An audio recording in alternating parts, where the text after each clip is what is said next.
주의 사랑 하늘에서 주잡이 내려 영원한 사랑 알게 하소서. 너무도 깊은 주의 끝없는 사랑 흐르게 하소서. 주 사랑 더 알게 하소서. 나에게 부소서. 끝없는 사랑 원합니다.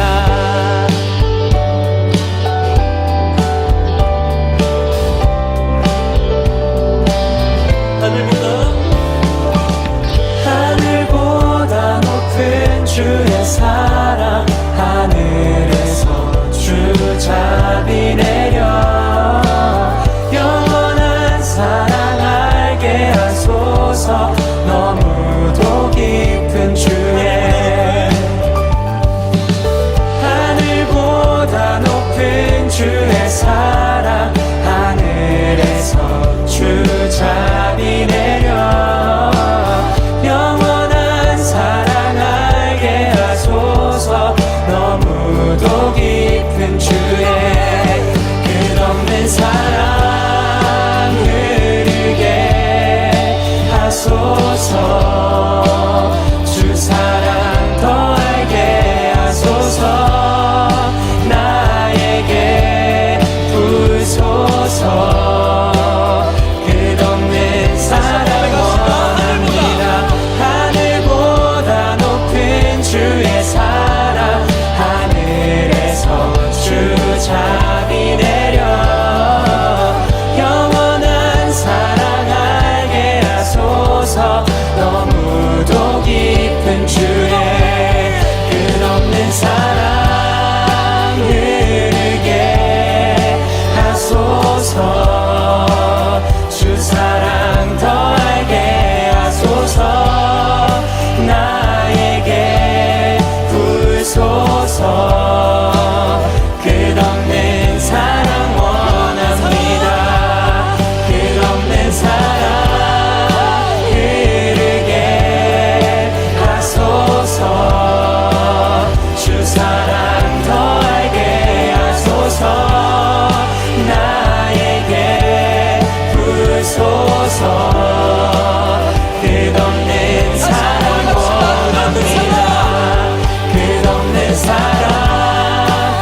욥기 6장 1절부터 13절 말씀.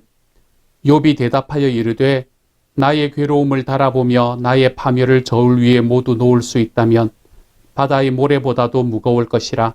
그러므로 나의 말이 경솔하였구나. 전능자의 화살이 내게 박힘에 나의 영이 그 독을 마셨나니 하나님의 두려움이 나를 엄습하여 치는구나. 들나귀가 풀이 있으면 어찌 울겠으며 소가 꼴이 있으면 어찌 울겠느냐. 싱거운 것이 소금 없이 먹히겠느냐. 닭의 알 흰자위가 맛이 있겠느냐. 내 마음이 이런 것을 만지기도 싫어하나니 꺼리는 음식물 같이 여김이니라. 나의 간구를 누가 들어줄 것이며 나의 소원을 하나님이 허락하시랴. 이는 곧 나를 멸하시기를 기뻐하사 하나님이 그의 손을 들어 나를 끊어버리실 것이라. 그러할지라도 내가 오히려 위로를 받고 그칠 줄 모르는 고통 가운데서도 기뻐하는 것은 내가 거룩하신 이의 말씀을 거역하지 아니하였음이라. 내가 무슨 기력이 있기에 기다리겠느냐. 내 마지막이 어떠하기에 하겠기에 그저 참겠느냐. 나의 기력이 어찌 돌의 기력이겠느냐. 나의 살이 어찌 노쇠겠느냐. 나의 도움이 내 속에 없지 아니하냐. 나의 능력이 내게서 쫓겨나지 아니하였느냐. 아멘. 오래간만에 새벽기도의 말씀을 나눕니다. 저는 한국을 잘 다녀왔습니다. 아버지께서는 크게 차도가 있지는 않으신 상황이고 그냥 병원에 지금 계속해서 누워 계시는 상황입니다. 뭐 크게 나쁜 것도 아니고 막 크게 좋은 것도 아니고 하는 그런 상황 속에 계속 있습니다. 의사 선생님은 아마 30일을 넘기기 힘들지 않겠느냐라고 이야기를 하셨습니다. 하지만 제가 처음에 한국을 갈 때에 그날 저녁에 돌아가실 것이다 라고 이야기했던 것에 비교해 놓고 보면 지금은 그래도 많이 안정되어 계시는 상황이 지금 현재의 상황인 것 같습니다. 여러분의 기도 덕분이라고 생각합니다. 그래서 지금은 제 아내가 제 아버지를 좀 돌보고 있고 저는 이곳에 다시 와서 저희 일상을 계속해서 행하다가 그러다가 아버지에게 좀 큰 문제가 다시 생기게 되면 그때쯤 다시 다시 나갈 것을 결정해 볼 생각을 하고 있는 중입니다. 그것이 저의 지금 현재 상황이에요. 그동안 저를 위해서 기도해 주셨던 분들 감사를 드립니다. 우리 교회 식구들의 기도가 저에게 얼마나 큰 힘이 되었는지 제가 크게 더 말하지 않아도 될 만큼 제 마음속에 크게 위로가 되고 기쁨이 되었던 시간들이었습니다. 제 아내가 한국에 있는데 제 아내가 제 아버지를 좀 잘 돌볼 수 있도록 기도해 주십시오. 그리고 그 과정 안에서 지금 아버지가 병원에서 많이 힘들어 하시고 또 밖으로 답답하셔서 밖에 나가고 싶은 마음들, 그런 마음들을 가지시는데 그런 마음들이 좀 잦아들 수 있게 해달라고, 그리고 병원에서 있는 모든 과정 속에서 아버지가 회복되시는 길로 걸어갈 수 있게 해달라고 계속해서 기도해 주시면 감사하겠습니다. 여러분의 기도가 저를 살립니다. 또한 제 기도가 여러분을 살릴 수 있는 자리까지 갈 수 있기를 소망합니다. 어느새 이번 달에 욥기를 우리가 계속해서 읽게 되었습니다. 욥기의 말씀을 우리가 가만히 바라보면 욥기는 생각하면 생각할수록 참 어려운 책이구나 라는 생각을 하게 됩니다. 저는 미국에 와서 마스터 과정을 2번을 했었습니다. 처음에는 프린스턴에서 마스터를 했었고 두 번째로는 에모리에서 마스터 과정을 했었습니다. 두 번째 에모리에서 마스터 과정을 할 때 제가 마지막에 쓰고 나온 논문이 바로 욥기에 관한 논문이었습니다. 그렇기 때문에 저에게는 욥기는 좀 특별한 말씀으로 자리 잡고 있습니다. 욥기를 보는 눈도 조금 더 깊다라고 생각을 하고, 그리고 욥기를 바라보면서 예전에 제가 가지지 못했던 정말 공부를 하고야 알게 되는 그러한 이야기들을 제가 그때 참 많이 배울 수 있었고 연구할 수 있었기 때문입니다. 욥기의 말씀은 크게 2가지로 나뉘게 됩니다. 욥기의 말씀은 산문의 말씀과 그리고 운문의 말씀, 이 2가지로 나뉘게 됩니다. 욥기의 앞부분, 우리가 욥기 보통 1장과 2장 그리고 마지막 42장 7절부터 나타나는 말씀, 이 말씀들은 산문으로 이루어져 있습니다. 물론 산문으로 이루어져 있는 것이 또 한 군데가 더 있기는 합니다. 하지만 그것은 좀 이따 다시 말씀을 드릴게요. 어쨌든 이 부분은 산문으로 이루어져 있습니다. 우리가 보는 이 개역판 성경을 바라보면 이것이 산문인지 운문인지가 확실하지가 않습니다. 시문인지 아니면 산문인지가 확실하지 않지만 우리가 세번역 성경으로 바라보면 이게 진짜 산문이구나 아니면 시문이구나라는 것을 잘 알 수 있도록 표현해 놓았습니다. 그래서 저는 세번역 성경이 참 좋습니다. 물론 영어 성경도 그렇게 번역이 되어 있는 경우가 많고요. 그래서 이 욥기는 그 앞부분과 뒷부분에 있는 이 산문이 마치 창처럼 앞과 뒤를 이렇게 딱 붙잡고 있게 되고요. 그리고 그 중간에 있는 스토리, 3장부터 시작을 해서 42장까지, 42장 6절까지의 말씀은 거의 다 운문으로 되어 있습니다.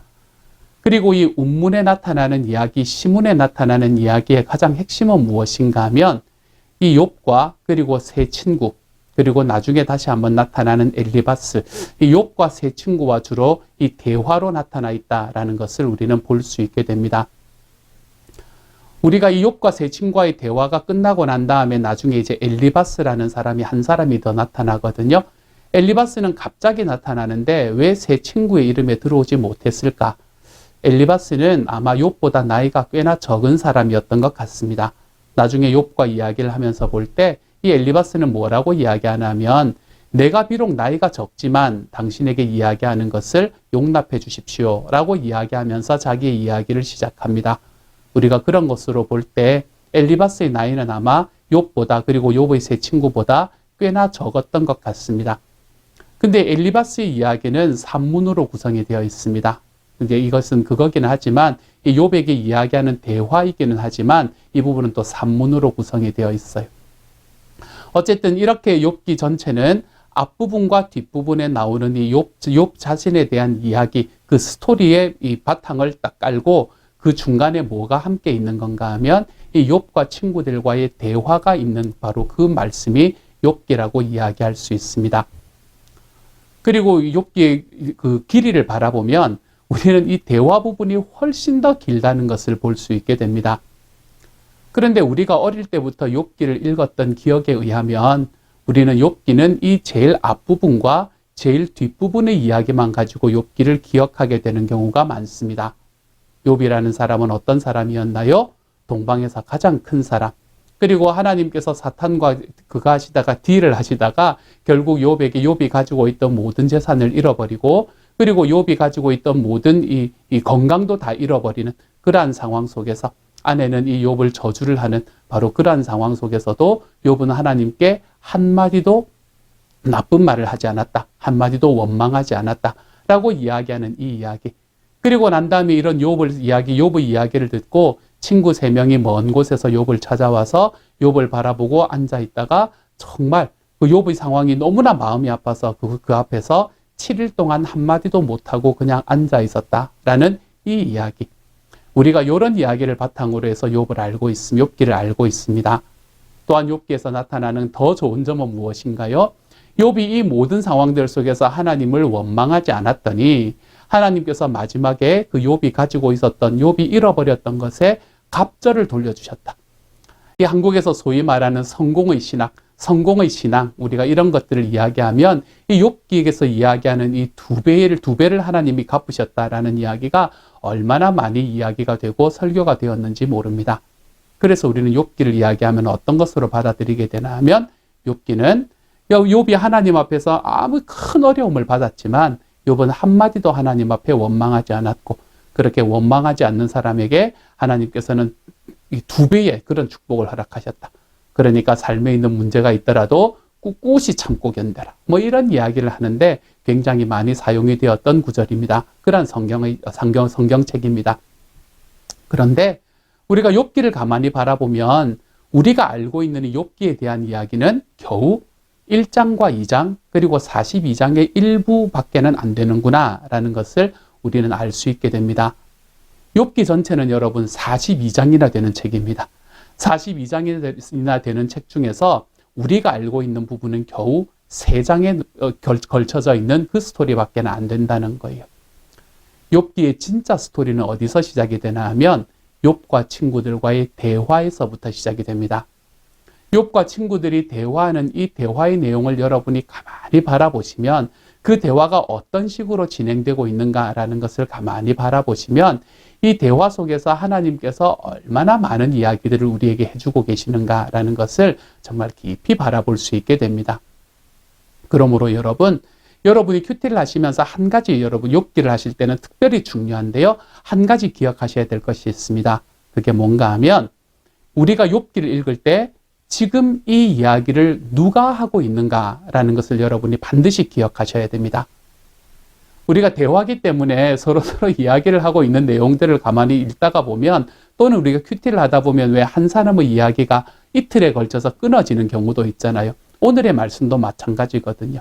이것이 이틀에 걸쳐서 이렇게 나타나잖아요. 그렇죠? 그러면 특별히 두 번째 날은 이게 지금 누가 이야기하고 있는지를 모르고 읽게 되는 경우가 많습니다. 그런데 우리가 그 말씀을 바라볼 때 욥기는 특별히 말씀을 바라볼 때 지금 누가 이야기하고 있는가라는 것을 아는 것이 너무나 중요합니다. 왜 그럴까요? 왜 그런가 하면 이 욥기에서 하나님이 마지막에 평가를 하실 때에 친구들의 이야기와 욥의 이야기를 놓고 비교하시면서 친구들 너희들은 내 종 욥보다 더 지혜롭게 이야기하지 못했다라고 평가를 하시기 때문입니다. 하나님의 이 평가가 분명히 존재하기 때문에 우리는 욥기 전체 안에서 하나님 앞에 올바르게 이야기하는 사람이 누구인가 하면 욥이구나라는 것을 우리는 깨달을 수 있게 되는 거예요. 욥이 정말 하나님 앞에 바른 이야기를 하는 사람인 것을 우리는 알게 됩니다. 그러므로 친구들의 이야기에 아무리 좋은 이야기가 있더라도 우리는 일단 좀 색안경을 끼고 볼 줄 알아야 합니다. 그런데 우리가 성경을 가만히 읽다 보면, 특별히 욥기를 가만히 읽다 보면 우리의 마음이 친구들의 이야기에 더 공감이 되는 경우가 많습니다.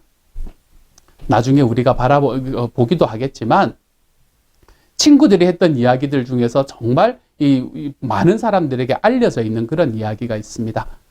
어떤 이야기인가 하면 내 시작은 미약하였으나 내 나중은 심히 창대하리라.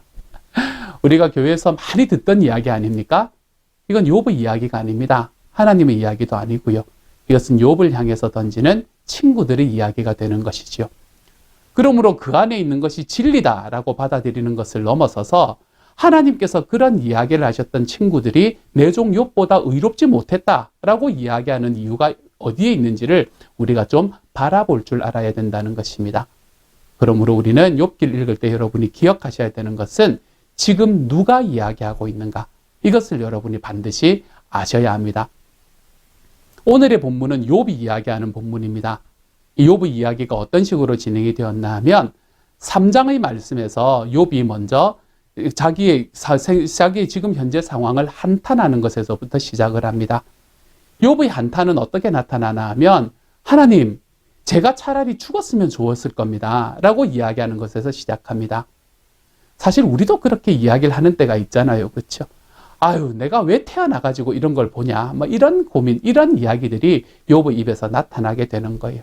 그것을 욥은 굉장히 시적으로 표현을 했던 것 같습니다. 그래서 내가 태어날 때 나를 가졌다라고 이야기했던 그 사람의 입이 막혔었으며 막 이런 이야기들을 하면서 자기가 탄생했던 날, 자기의 생일을 저주하는 것으로부터 시작합니다.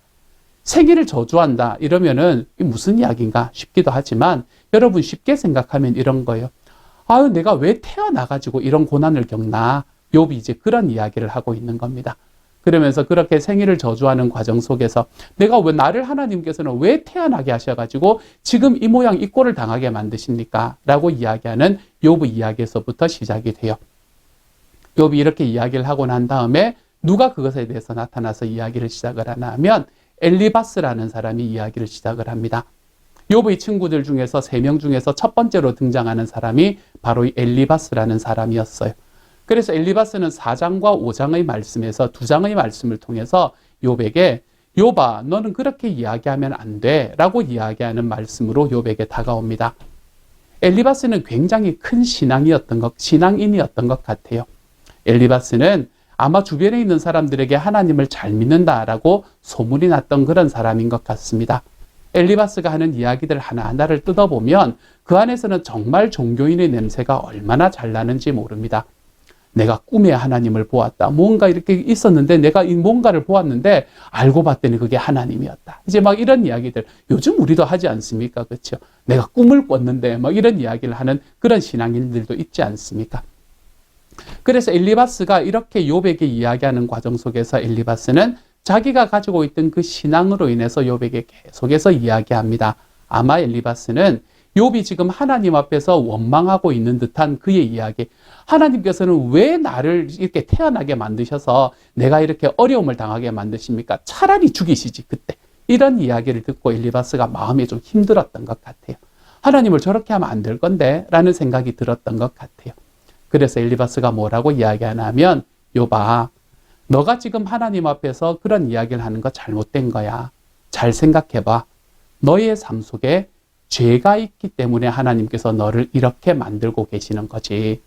그게 분명한 거지. 너가 아무런 죄가 없는데 하나님께서 너를 이렇게 만드신 이유가 있겠냐. 그러므로 원망을 하려면 하나님을 원망하는 것이 아니라 너의 죄를 원망해야 돼. 이제 이런 이야기를 하고 있는 게 엘리바스의 첫 번째 이야기의 핵심이었습니다. 제가 왜 이야기를 길게 안 하면 오늘의 말씀, 오늘 우리가 읽은 말씀이 6장의 시작이잖아요. 이 말씀은 엘리바스의 이 이야기를 들었던 욥의 반응이기 때문에 그렇습니다. 엘리바스가 뭐라고 이야기했다고요? 너가 살아가는 지금 당해 있는 그 어려움은 너의 죄 때문일 거야. 그러니까 너가 하나님 앞에 어떤 죄를 지었는지 하나님 앞에 생각하고 그리고 그걸 하나님 앞에 회개해봐. 그러면 너의 삶이 지금 있는 그 아픔들을 하나님께서 사라지게 만들어 주실걸? 이런 이야기를 하고 있는 엘리바스에 대한 욥의 대답이 오늘의 말씀입니다. 이 말씀 속에서 욥은 뭐라고 이야기하나 하면 너가 나에게 죄가 있다고 이야기했는데 나는 죄악을 정말로 피하는 사람이었고 내가 정말 죄가 있는 곳에는 내 발걸음도 들이지 않았어. 그런데 하나님이 지금 나를 굉장히 뒤를 쫓아오는 사냥꾼처럼 나를 쫓아오시는 것 같아. 하나님께서는 나에게 화살을 쏘시고 내가 살아있는 삶 속에 정말 힘들게 만드시는 그 하나님이 그분이 바로 하나님이신 것 같은데 나를 위해서 이야기해주고 나를 위해서 변호해줄 사람은 한 사람도 없네. 이런 이야기를 하는 것이 지금 욥의 이야기입니다. 욥은 자기가 살아가고 있는 삶에 있어서 굉장히 큰 아픔을 겪고 있는 그런 상황이었습니다. 그리고 그 아픔을 겪고 있는 상황 속에서 내가 왜 이 아픔을 겪고 있는지에 대한 이유를 알지 못하는 상황이었어요. 우리는 알지요. 하지만 욥은 몰랐을 거잖아요. 그렇죠? 우리는 1장과 2장을 보았으니까 알지요. 하지만 욥은 모르는 상황이었거든요. 이런 상황에서 욥은 지금 자기의 삶에 대해서 하나님께서 나를 쫓아오셔서 나를 끝까지 추적하시는 그 사람인 것처럼 이인 것처럼 나를 쫓아오시는 하나님이 너무너무 힘들다. 이렇게 이야기하고 있는 것이 오늘 욥의 이야기입니다. 이 말씀을 통해서 저는 여러분에게 한 가지만 말씀드리려고 합니다. 사랑하는 여러분, 여러분의 삶이 아플 때에 힘들 때에 하나님 앞에 원망을 쏟아내는 것을 두려워하지 마십시오. 내가 힘들고 어려운 과정 속에서도 괜찮아. 주님 감사합니다. 이러지 않으셔도 됩니다. 우리의 삶 속에 있는 아픔들을 하나님 앞에 솔직하게 가지고 나아가셔도 주님께서는 그것보다 훨씬 더 큰 분이 되신다는 것을 기억하십시오. 그래서 여러분께 한 가지 말씀드리고 싶은 것은요. 하나님께서는 좀 솔직하십시오, 여러분. 아프면 아프다. 힘들면 힘들다. 정말로 못 견디겠으면 못 견디겠다. 하나님이 보이지 않으면 보이지 않는다, 주님. 제가 어떻게 하나님 앞에 다시 나아갈 수 있겠습니까? 이러한 질문들을 우리가 좀 더 솔직하게 하면서 걸어갈 수 있는 하나님의 사람이 되어가시기를 소망합니다. 하나님 앞에 솔직해지지 못하잖아요. 그렇죠? 그러면 우리의 삶은 하나님과 점점 멀어지게 됩니다. 괜찮아야 돼 라는 생각으로 우리의 삶을 꽉 붙들기 시작하면 우리는 계속해서 이렇게 긴장하게 되고요. 그런 긴장 속에서 하나님과의 교제하는 기쁨은 점점 사라지게 돼요. 아프고 힘들 때 주님 앞에 내가 아픕니다, 주님. 왜 이렇게 하십니까? 라고 이야기하는 이야기를 하는 것을 두려워하지 마십시오. 주님 앞에 솔직하게 걸어가십시오. 이렇게 솔직하게 걸어가는 우리의 삶 속에서 하나님께서는 너가 왜 그렇게 이야기하느냐라고 이야기하는 분이 아닙니다. 욥의 이야기를 들으시고 나중에 그 욥의 이야기가 친구들의 이야기보다 더 의롭다라고 말씀하신 하나님께서는 주님 앞에 솔직하게 걸어가는 저와 여러분의 마음을 가슴 깊이 안아주시며 거기에 대한 대답을 들려주시는 분이 바로 우리 주님이 될 것이기 때문입니다. 사랑하는 여러분, 주님 앞에 솔직하십시다. 내 삶에서 기쁨이 있으면 기쁘다. 내 삶에서 아픔이 있으면 아프다. 정말로 힘들고 어려운 상황 속에서도 다른 누구에게는 이야기하지 못한다 하더라도 내 주님께는 솔직한, 우리가 그러한 하나님의 사람이 좀 되어갔으면 좋겠습니다. 요 욥의 이야기는 내일의 말씀으로 연결이 돼요. 나머지 이야기는 내일 함께 나눌 수 있도록 하겠습니다. 함께 한번 기도하십시다. 주님, 욥기를 우리가 묵상할 수 있게 해주시니 감사합니다. 욥이 하나님 앞에 이야기했던 이 이야기들, 주님 앞에 솔직하게 내뱉었던 이야기들, 주님 이야기가 우리에게도 정말 하나님 앞에 솔직함으로 다가올 수 있게 주님께서 도와주시고, 주님 앞에서조차 내가 옷을 입고 주님 앞에서조차 나를 가리며 살아가는 것이 아니라 우리의 기도의 자리 속에서는, 하나님께 무릎 꿇는 자리 속에서는 주님 정말 우리 자신의 솔직함들이 정말 나타내질 수 있는 시간이 될 수 있게 하여 주셔서, 내가 주님 앞에서 정말 벽을 치면서 내가 이렇게 이 하나님과의 관계 속에서 나의 솔직함을 드러내지 못하면서 위선하면서, 그러면서 우리가 주님과의 관계가 점점 멀어지는 사람이 되지 않도록 하나님 도와주옵소서. 모든 말씀 예수님 이름으로 기도드립니다. 아멘.